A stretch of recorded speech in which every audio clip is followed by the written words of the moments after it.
अब हम स्टार्ट करेंगे part number 6 chapter number 2 forms of business organisation.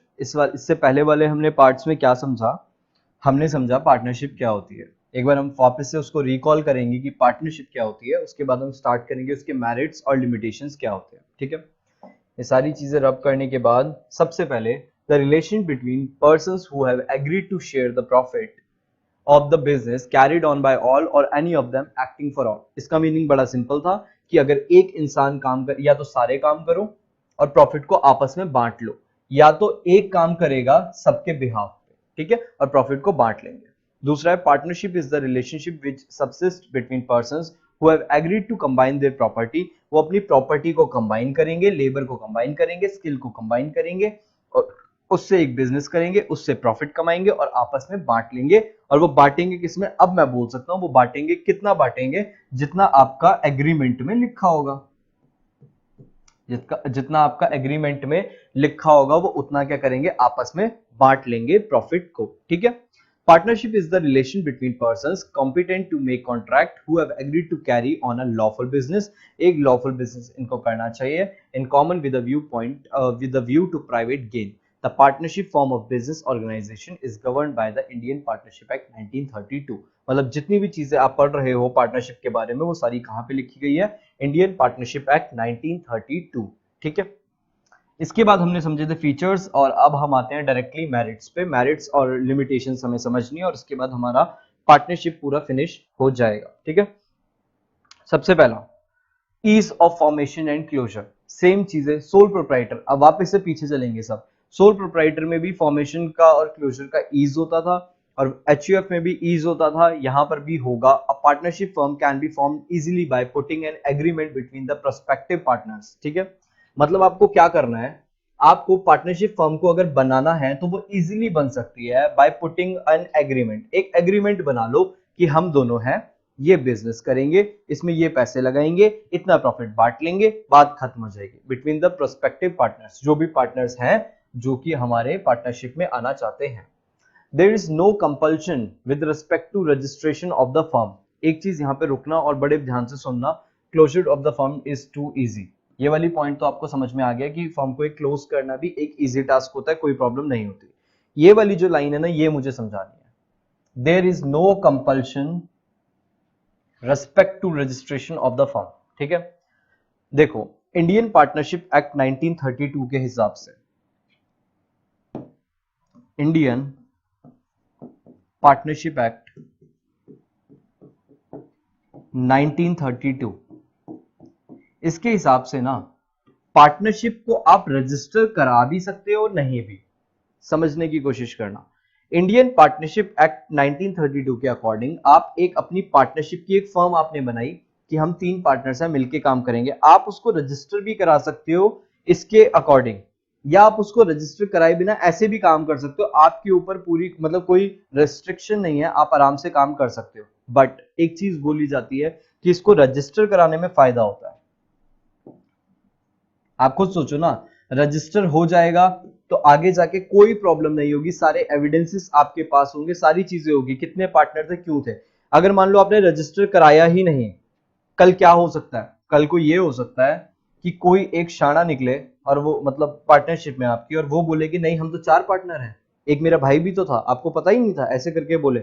हम बोलेंगे नहीं नहीं हम 3 ही थे, 4 नहीं थे, वो बोलेगा नहीं ऐसा नहीं था। अब अगर हमने इसको रजिस्टर करा लिया होगा तो सारी चीजें वहां पे कोट करी गई होंगी और जहां पर भी ये रजिस्टर होता है वहां पे सारी इंफॉर्मेशन मिल जाएगी, बट इस केस में नहीं मिलेगी। इसीलिए बोला जाता है, कंपल्शन तो नहीं है, आपको रजिस्टर करवाना ही करवाना है, इसकी कोई कंपल्शन नहीं है, लेकिन हाँ करवा लोगे तो ज्यादा बेनिफिट होता है। अब ये कंपल्शन क्यों नहीं है, आपको लग रहा होगा कंपल्शन कर देना चाहिए, इसीलिए ताकि इसको ईज फॉर्मेशन और क्लोजर बनाए रखें। ठीक है, मतलब ये है अगर आपको झंझट नहीं चाहिए तो आपको पार्टनरशिप आपकी मर्जी है, मत कराओ रजिस्टर, मत कराओ, अभी शुरू कर दो, कोई प्रॉब्लम नहीं है, एक बस लीगल एग्रीमेंट चाहिए। लेकिन अगर आप रजिस्टर कराओगे तो लीगल एग्रीमेंट चाहिए, एक पार्टनरशिप डीड चाहिए। पार्टनरशिप डीड क्या होती है इसके बाद समझेंगे। ठीक है, एक पार्टनरशिप डीड भी चाहिए और भी बहुत सारी चीजें चाहिए। तो इसीलिए ease of formation and closure का मतलब सिंपल सिंपल सा ये हो गया कि आपको बनाना है तो आप बना भी सकते हो, नहीं बनाना, नहीं इसको रजिस्टर कराना तो मत कराओ। ये वैसे ये ईज ऑफ फॉर्मेशन और क्लोजर होता है, इसको बनाना भी इजी है और इसको मिटाना भी इजी है। अगला बैलेंस्ड डिसीजन मेकिंग, ये इसका मेरिट है। यहाँ पे जो डिसीजन होते हैं वो बैलेंस होते हैं। मतलब आप खुद सोचो, एक याद है आपने पढ़ा होगा डोमिनेंस ऑफ कर्ता, मतलब ये था कि कर्ता डोमिनेट करता था, उसने जो डिसीजन ले लिया सबके ऊपर अप्लाई होगा। बट यहाँ पे ऐसा नहीं है। अच्छा, सोल प्रोप्राइटर में भी एक इंसान है, उसको नॉलेज ही नहीं है उस चीज की, उसने जो डिसीजन लिया उससे उसका पूरा बिजनेस डूब सकता है। बट यहाँ पे ये नहीं है। मान के चलो पार्टनर है ए बी और सी, ए बी और सी। मान लो ए को नॉलेज है ही नहीं उसके बारे में, ए को नॉलेज उस प्रोडक्ट के बारे में, मार्केट के बारे में नहीं है। तो अब यहां पे क्या होगा, अगर ये डिसीजन गलत लेगा भी तो, ये रॉन्ग लेगा भी तो, ये दोनों इसको करेक्ट कर सकते हैं। बी और सी करेक्ट करके इनके पूरे डिसीजन को, ओवरऑल डिसीजन को क्या कर सकते हैं, ओवरऑल डिसीजन वो बैलेंस रहेगा हमेशा। एक इंसान गलत डिसीजन ले सकता है, मैं मान सकता हूं, दो नहीं ले सकते और तीन तो बिल्कुल भी नहीं ले सकते। मतलब तीनों ही गलत डिसीजन ले रहे हैं, ऐसा जनरली पॉसिबल नहीं है। चार पार्टनर है, अब ये भी चारों डिसीजन गलत लेंगे, ऐसा नहीं होगा। इसीलिए ये इसका मेरिट बन जाता है। The partners can oversee different functions according to their areas of expertise. मतलब ये है कि ये पार्टनर्स जो होते हैं वो बांट लेते हैं काम। ये फायदा है। देखो सोल प्रोप्राइटर में ऐसा नहीं था, अकेले उसको सारे काम करने होते थे, है ना, अकेले सारे काम करने होते थे, कर्ता को भी एचयूएफ के अंदर। बट यहाँ पे ऐसा नहीं है, सारे पार्टनर्स अपने अकॉर्डिंग काम बांट लेते हैं। मान लो ए पार्टनर है, इसको मार्केटिंग की नॉलेज है तो ये मार्केटिंग का सारा काम देख लेगा। बी पार्टनर है, इसको सामान बना, मतलब प्रोडक्ट बनाना आता है इसको, तो ये प्रोडक्शन के अंदर देखना शुरू कर देगा। एक इंसान है, उसको और क्या आता है, उसको और फाइनेंस का पता करना आता है कि फाइनेंस कहां से आएगा, तो ये फाइनेंस के अंदर बैठ जाएगा, ये वहां देखेगा क्योंकि इनकी इसके अंदर एक्सपर्टीज है। अब देखो तीन पार्टनर, तीनों ने अपने एरिया भी बांट लिए, अब ये ग्रो करेगा ही करेगा, सीधी सी बात है, ठीक है। This makes the decision making process in a partnership firm comparatively more balanced than in any other form of business ownership.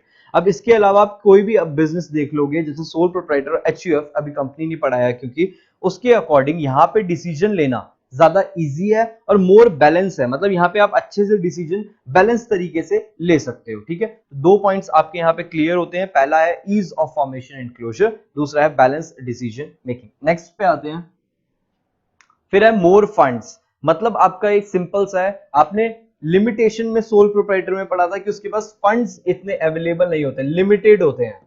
आपने एचयूएफ में भी पढ़ा था कि इनके पास भी फंड्स क्या होते हैं, लिमिटेड होते हैं, लिमिटेड रिसोर्सेज होते हैं। बट यहाँ पे ऐसा नहीं है, यहाँ पे मोर फंड्स, क्योंकि एक पार्टनर, एक इंसान आया, वो कुछ कैपिटल लेके आया, वो कुछ पैसे लेके आया, दो आए तो डबल पैसे आए, तीन पार्टनर आए तो तीन गुना पैसे आए, चार आए तो चार गुना पैसे आए। तो आप ये चीज नोटिस करो कि मोर फंड्स, ये इसका एक फायदा है। क्या, in a partnership the capital is contributed by number of partners. जितने पार्टनर्स हैं, कैपिटल सब लेके आ रहे हैं तो पैसा ज्यादा जमा हो रहा है, ठीक है।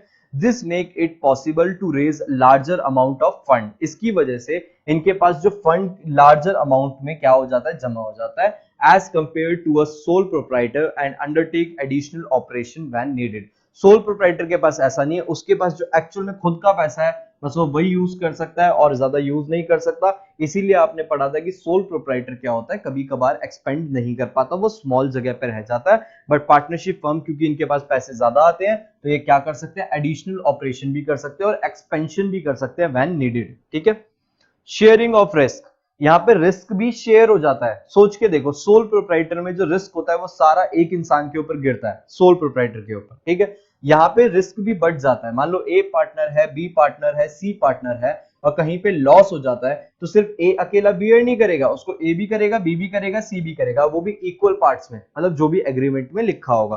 तो इसमें क्या होता है, शेयरिंग ऑफ रिस्क हो जाता है। The risk involve in running a particular firm are shared by all the partners. सारे पार्टनर्स उस रिस्क को क्या कर लेते हैं, शेयर कर लेते हैं। दिस रिड्यूसेस द एंजाइटी, मतलब जो एक एंजाइटी होती है ना, जैसे सोल प्रोप्राइटर को लगता है कि यार मेरा अकेले का पैसा डूब गया तो उसको ज्यादा एंजाइटी होती है। बट यहाँ पे पार्टनर्स का जब तीन चार का डूबेगा तो एक इंसान थोड़ा सा ऐसे समझता है, चल अकेला मेरा तो नहीं गया, उसका भी गया, उसका भी गया, उसका भी गया, ठीक है। इसकी वजह से क्या होता है, रिड्यूस होती है एंजाइटी, बर्डन और स्ट्रेस होती है इंडिविजुअल पार्टनर्स के ऊपर।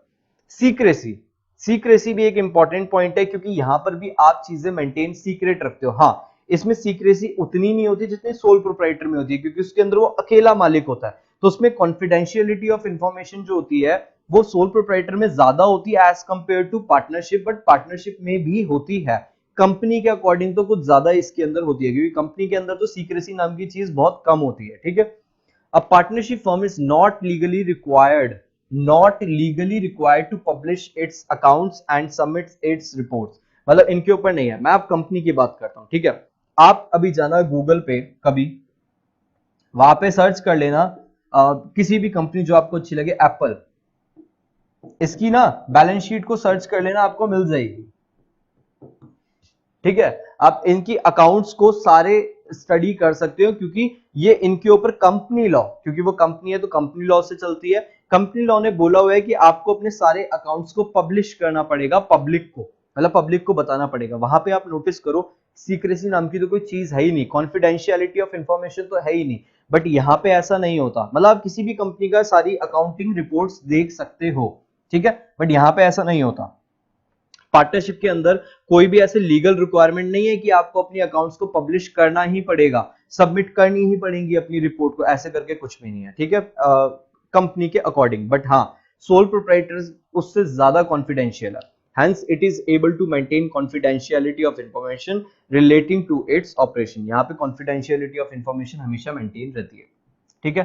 मेरिट्स भी यहाँ पे फिनिश हो गए। अब डीमेरिट्स की बात करेंगे या लिमिटेशंस की बात करेंगे। पहला है अनलिमिटेड लायबिलिटी, पार्टनर्स की लायबिलिटी अनलिमिटेड है। एक चीज याद रखना, फीचर्स लर्न करके ना आप उसी से लिमिटेशन और मेरिट्स आराम से बना सकते हो, ठीक है। अनलिमिटेड लायबिलिटी समझाने की ज्यादा जरूरत नहीं है, पार्टनर्स की लायबिलिटी अनलिमिटेड है, मतलब ये है अगर ये कभी पैसा पे नहीं कर पाए तो इनकी पर्सनल असेट को बेच के भी पैसे रिकवर किए जाएंगे। सेकंड पे आओ, लिमिटेड रिसोर्सेज, इनके पास भी रिसोर्सेज लिमिटेड, इनके पास फंड लिमिटेड नहीं होते, बट इनके पास भी रिसोर्सेज एक टाइम पे आके लिमिटेड हो जाते हैं as compare to company.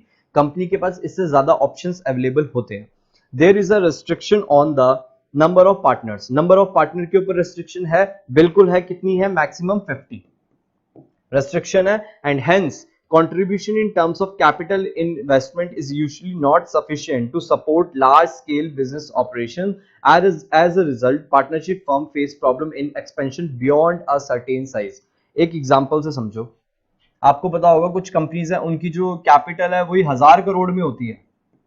1000 crore का मतलब समझ रहे हो, 1 2 3 4 5 6 7, इतनी तो कैपिटल होती है। अब आप एक बार इमेजिन करो, तो वो कंपनीज अर्न भी बहुत आसानी से और बहुत ज्यादा कर रही है। मैक्सिमम पार्टनर कितने बोले हैं यहाँ पे, 50। मैं मान के चलता हूँ 50 पार्टनर है, अगर एक इंसान 1 करोड़ रुपए भी कैपिटल ला रहा है, जो कि ऑलरेडी बहुत बड़ी बात है, 1 करोड़ रुपीज भी लेके आ रहा है, तो भी इनके पास टोटल कितना आया, सिर्फ 50 करोड़।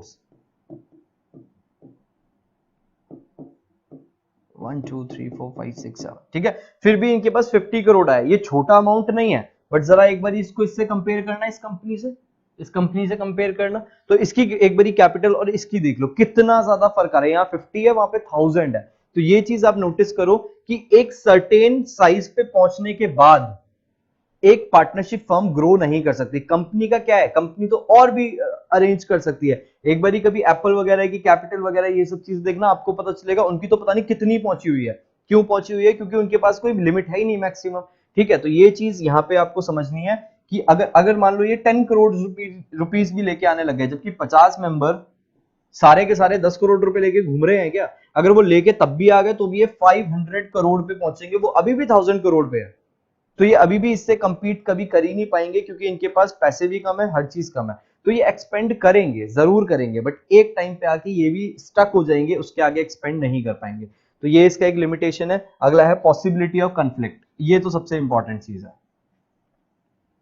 यहाँ पे कंफ्लिक्ट होने की पॉसिबिलिटी तो होती ही होती है भाई, पार्टनर्स हैं, 3 है 4 है 5 है, कंफ्लिक्शन यहाँ पे ज्यादा होता है। कैसे, in a particular partnership firm, in a partnership firm the power of decision making is shared among the partners।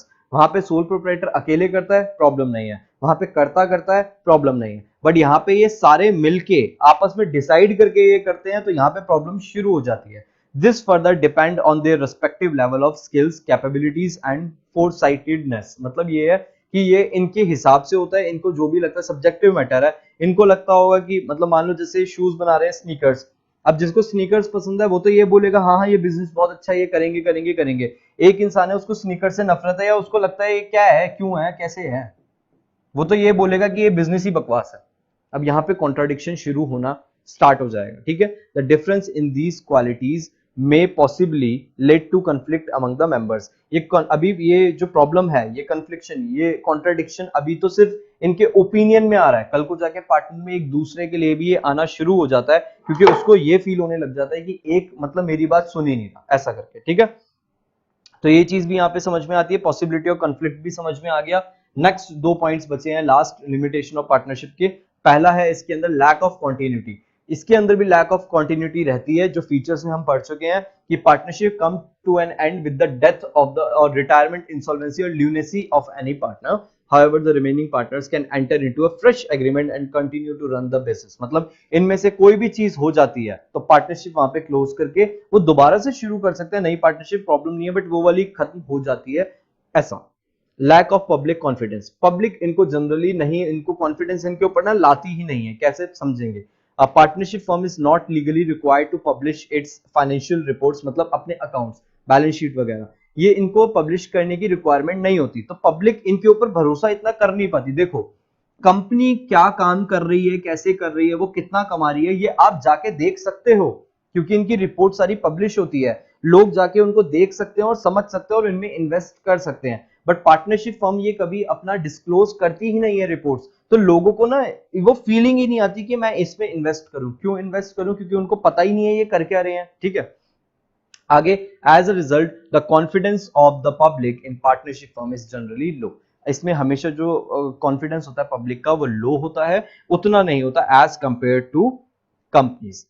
यहां पे हमारा फिनिश होता है पार्ट नंबर 6, जिसमें हमने क्या पढ़ा, पार्टनरशिप भी कंप्लीट कर लिया, पार्टनरशिप पढ़ा, उसके फीचर्स पढ़े, मेरिट्स पढ़े, लिमिटेशंस पढ़े। अभी तक हम क्या क्या देख चुके हैं, सोल प्रोप्राइटर पूरा, एचयूएफ पूरा, पार्टनरशिप पूरा। अब पार्टनरशिप के आगे हम डिटेल में पढ़ेंगे टाइप्स ऑफ पार्टनर क्या होते हैं और भी चीजें, पार्टनरशिप डीड क्या होती है वगैरह वगैरह, ठीक है। तो यहाँ पे हमारा फिनिश होता है पार्ट नंबर 6।